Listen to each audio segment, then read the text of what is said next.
Hello and welcome back to our Extra Foundations tutorial series, episode 2, where we're going to be going over the controls.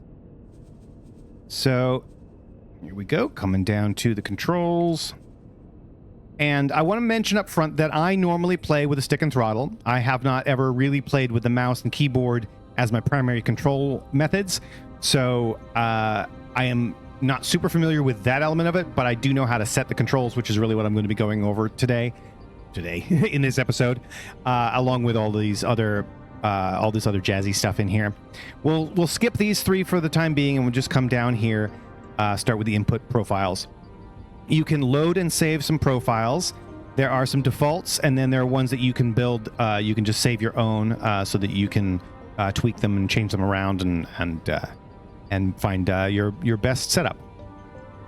Next up is managing controllers and joysticks. So you can play with a joystick and throttle, or just a joystick, or just a controller, or you can play with a keyboard and mouse. And this here gives you, essentially shows you the list of what controllers and sticks and so on that you have currently plugged in, so that you can identify which element is which as they're numbered in the control settings.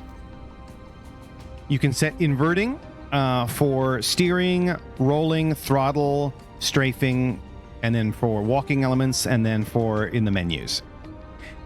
You will really not need this if you're working with the mouse for the most part, because, well, perhaps depending on how you prefer to steer with the mouse. But for the most part, this is really going to be useful for controllers, but especially for joysticks and so on. So, okay, next up, controller sensitivity. Usual thing. The looking for walking is basically how quickly you're going to give yourself some vertigo. You got a joystick dead zone option here, bidirectional throttle. So this makes it possible for when you're using a throttle or an axis on the joystick, or on a joystick or a controller, to make it so that you can go into reverse directly without having to switch to another to the other mode. Like there's a reversing mode switch that you can toggle to do that, so that throwing your stick forward or controller forward or what have you will then go into reverse. But you can also set it to be bi-directional. So when it's disabled, it says the throttle control will only allow flying forwards. And so essentially, as it says, this might be useful if your input device has no well-defined zero position. If you prefer, though, like I said, you can set it up to be toggled to go forward and then reverse when you hit the toggle. Gamepad mode.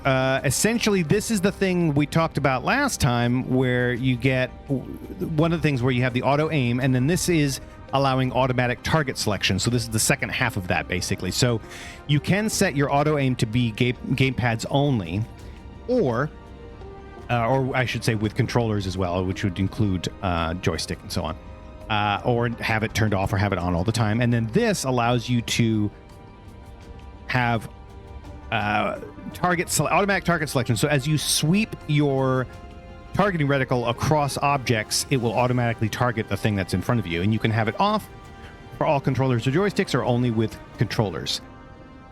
But here they mean gamepad controllers, not in this case when they when they use the word controller here.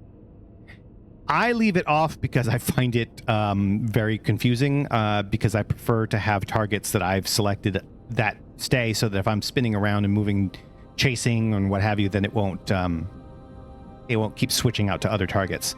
There is a target lock option, but if you leave this off, you won't need it.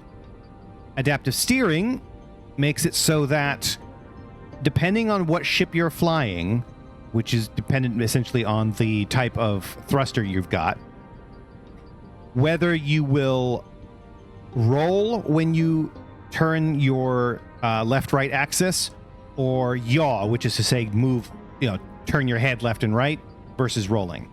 And they call that the primary steering axis. And we'll see that when we get to the controls, how that plays out. But basically, depending on the ship you're flying, you can have it will determine whether or not you are rolling when you do that, or yawing when you do that. If you turn it off, then it will only ever use the control setup that you specify in the controls here. So if you don't have enough axes to do both yaw and roll, you're basically stuck with only doing one of those two. That is a problem, especially for gamepads, for Xbox and PlayStation controllers. Not normally as much of a problem for joysticks and so on. But okay, mouse settings, similar stuff. You can invert your mouse axes here for mouse steering. Same sort of thing with the controllers. Yes, I see now that this is where the inversions for mouse control are. Mouse sensitivity here. You can have the game confine your mouse to the window. So if you are in a multi-screen setup like I am, where one screen is not running X4, if I don't want to be able to accidentally move my mouse off to the other screen and potentially exit out of the game or essentially alt-tabbing out of the game by accident, then you want to confine it to the window. Adaptive steering, here again, depending on the ship you're flying, you can have the mouse moving left and right, do either pitch or yaw. You can then set this to be off or on for re-enabling mouse steering. When it's enabled, mouse steering mode will automatically be re-enabled after opening a menu or taking control of a ship. So normally, when it's off, you have to specifically tell the game, I want to do mouse steering right now. I don't want to be using the mouse as a selector. I want to use it to steer.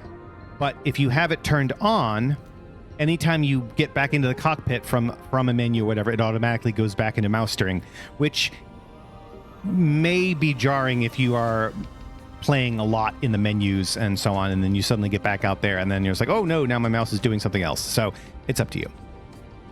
And then show mouse steering direction. When this is enabled, you see a line coming out of your targeting reticle, the crosshair as they call it here, showing your essentially your angle, your vector, where you're heading to. I think it's typical for people to leave this on, but that's personal preference, certainly. Head tracking, turn it on or off for open track support or Toby. And then expert settings, input modifiers. You can change which buttons are used as modifiers. This is also very handy for people who are using adaptive keyboards and things like that. You can just kind of rearrange what gets used as a shift and a control and so on. Okay.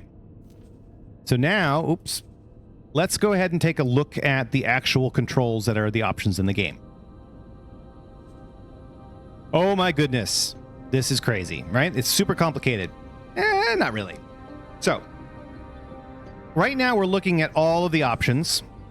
We can switch to just looking at the keyboard and mouse controls or just the joystick controls. In this case, this is my stick and this is my throttle. Or you can just leave them all on. It's usually easier, honestly, to leave them on. But again, once you've got it all set up, you're probably set for life and you don't need to worry about it again. Getting this set up exactly to your liking, though, is going to be a little bit of a process. Okay, so primary steering axis, like I mentioned earlier, the primary steering axis is left-right. And secondary steering axis is going to be your roll. If your adaptive steering is enabled, then it will switch back and forth depending on the ship that you're in, right? So, for example, I should load my I don't have it. Interesting. I don't have my custom profile here. That's fine. So actually, we'll do some setups then. So let's say I want my primary steering axis for left-right, which is yaw, will be Z rotation. Right now, it's set to fire primary weapons because the game thinks that I'm having some other kind of controller. That's fine. So we'll do confirm. Secondary steering axis, that'll be roll, and then I do my roll. And so as you can see here, when we set this, it identifies what control surface you're using and which device is doing that action. You can delete here, you can remove them. put them back on. You can also add additional things that you can do. So that's I had that set to strafe. But let's say I want to make it, I don't know. Yeah, let's make it strafe up and down. There we go. So now both of these control options will do the primary steering axis, which is really handy if you have multiple methods of control. So for example, if I want my other primary steering axis to be my entirely other device, I can do that. So I could use both to do that kind of steering if I wanted to. Steer up and down, strafe left and right. So that's going to be slewing left and right, and then strafing up and down is going vertical and going up and down, basically. So the strafe options are really going to be most useful when you're docking, unless you have docking computers installed on your ship. Strafing is incredibly necessary for docking if you don't have a docking computer. So just be aware. You will want these controls if you are not going to be using docking computers, or if you end up in a ship that doesn't have one to start with. You can set your throttle. You can set your throttle using the mouse wheel. You can invert your throttle. You can basically a button to invert. So this is what I was talking about earlier.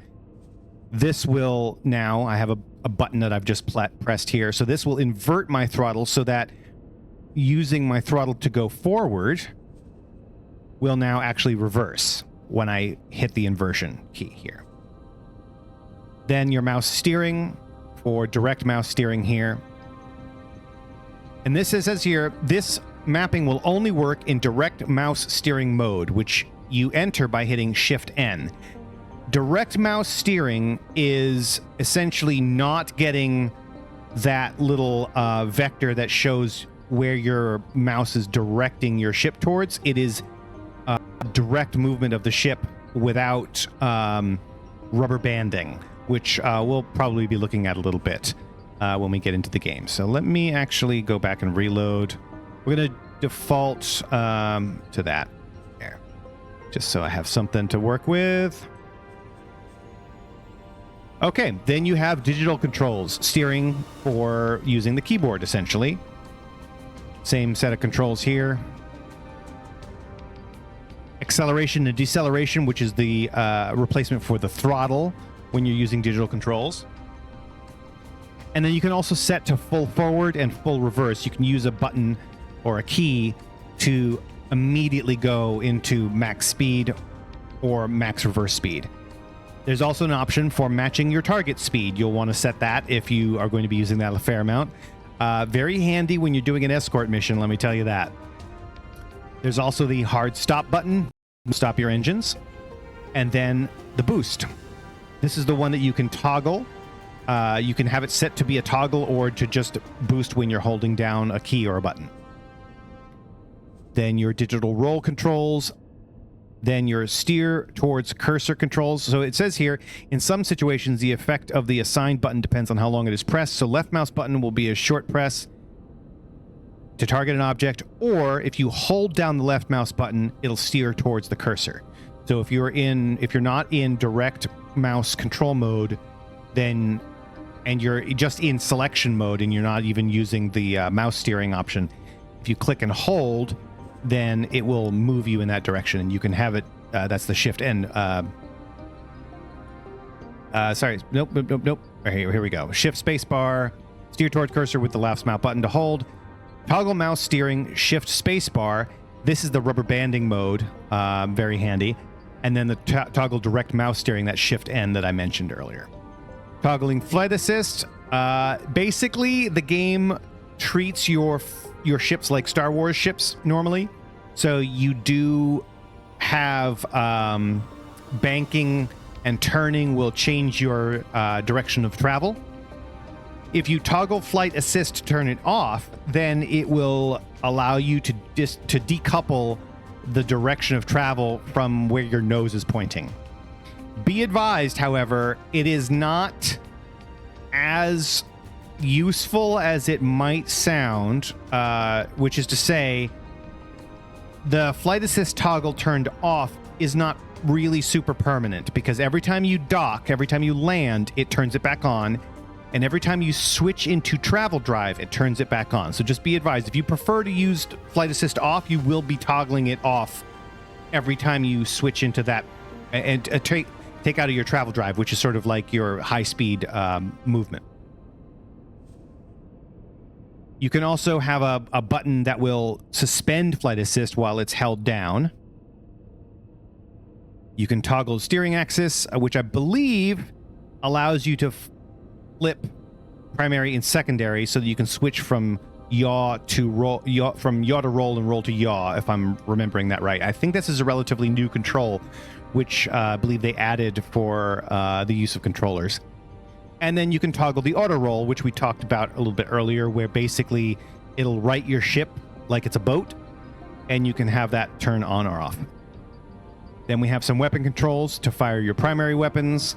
Notice how here this one currently has two options for firing the primary weapons, just a space bar and then button 1 on the joystick.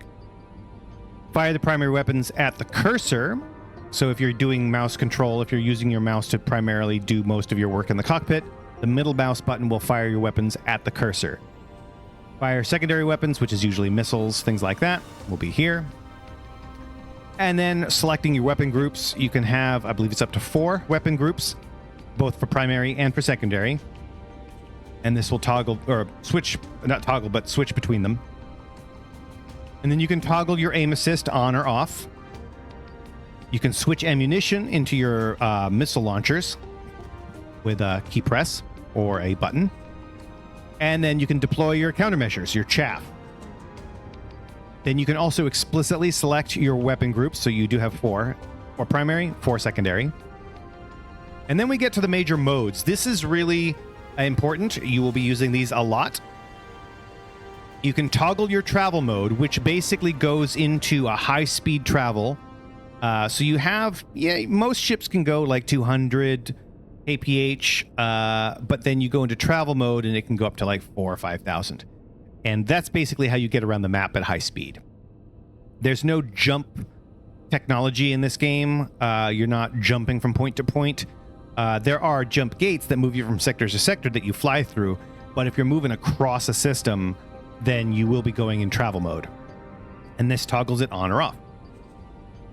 You can toggle your scan mode, which is used for scanning ships to identify them and to see what their crew complement is and to see what they're carrying and so on. And then you can toggle your long-range scan mode, which allows you to see what is out there in a particular sector that you're in. It identifies essentially points of interest, stations, satellites, things like that will show up on the map as a little question mark until you get close enough to see what they are, but at least it will tell you that there's something out there.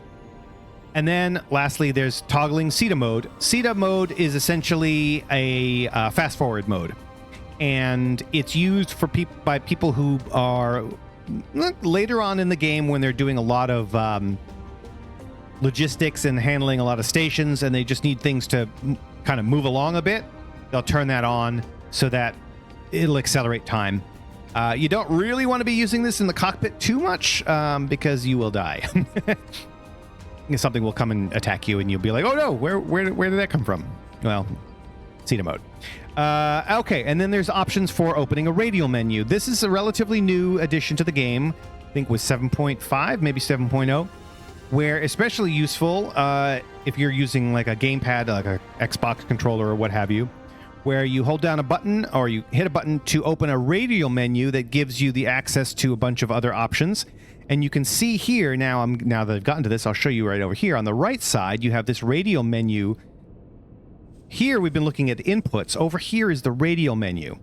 And so you can pick what your radial menu controls will do. And you get 2 radial menus.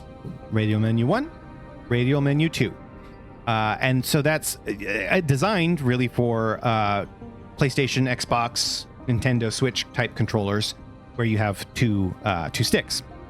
And so you hit your radial menu button for the particular radial menu you want, and then you move the radial, the analog stick in that direction to get whatever you need from here. back down there. And so you do have 2 radial menus, 1 and 2. And then you have an open, the quick action menu. Quick action menu pulls down from the top. We'll see that when we get into the cockpit. M gets you into the map. Very, very important in this game because half of the game is played in the map. And then you have some sub-elements of the map, like the missions panel and property panel. There's a multiverse map. Doesn't really get much use. The multiplayer element of the game isn't really a thing yet or anymore. It's kind of been on and off. It's not really a major element of the game. Then there's the help button.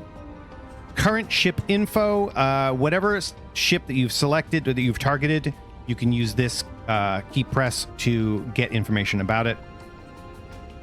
Oh no, sorry, that's not correct. That's not the scan mode I'm thinking. Current ship info is if you are in the map and you select a ship, you hit that key and then it will open up the info panel for that ship in the map. Player information panel, Shift I. Interact, if you are interacting with any object in the game or responding to a message, hit the F key. That's typically how it's defaulted, but set it how you want. There we go. Object info. There we go. That gets you the information details on your current target. And then you can also open the comms for your current target. And then you can scan an object. You have to be in scan mode to do that.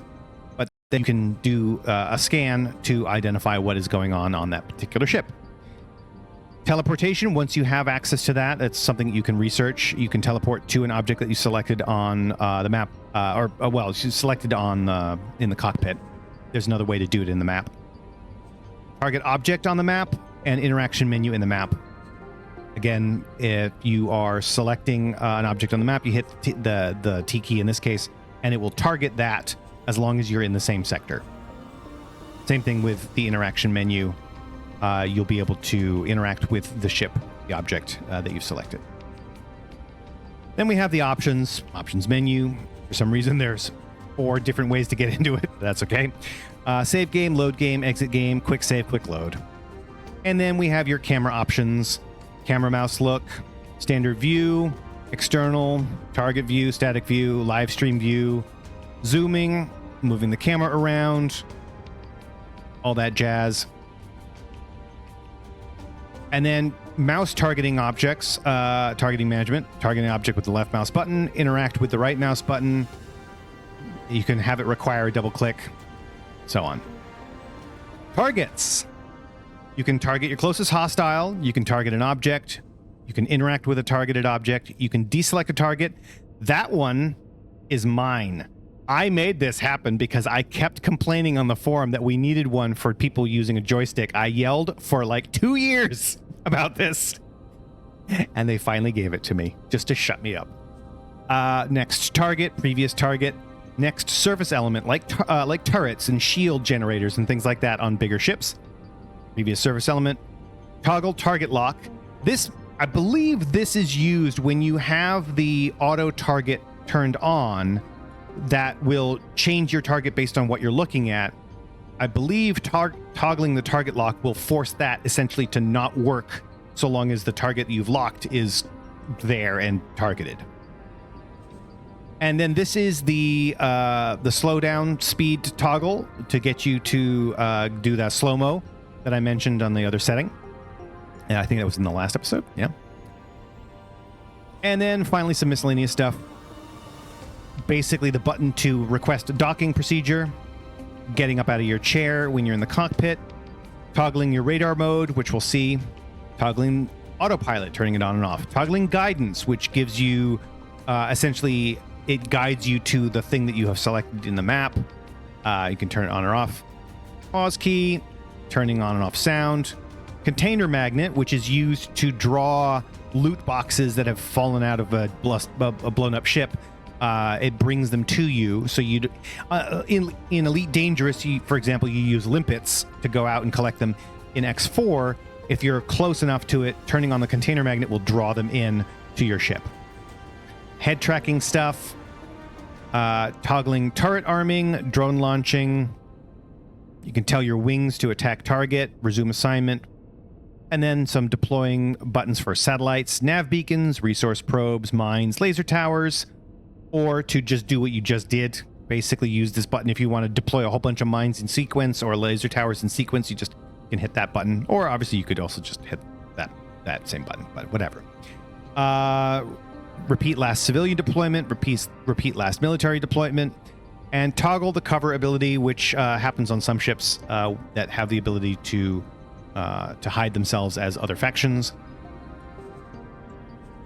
And then chat stuff, which only works in multiplayer, which again, like I said, is not really a part of the game at the moment. Kinda, sort of. And then toggle the cockpit, toggle text display the FPS counter, which I have down here, and then toggle the HUD. And that is all of the general controls. We're already 26 minutes into this, and we've only done one section of this. But the rest of this is pretty quick. We've got walking controls, analog and digital. These are pretty self-explanatory. And then finally, menu navigation. This will allow you to use a controller to navigate through menus and in the map. So if you are playing with a controller, let's say you're running your game on your television or something and you don't want to have a keyboard in front of you or a mouse, then you can use these control options to fiddle around in the menus and the maps and so forth. So for example, like moving the cursor and panning your holo map and all that jazz. Dialogue menu options and things like that. Most people will not really be using this because most players will still use the mouse when they're in the map or having to select menus, even if they have like a stick and throttle set up or a controller.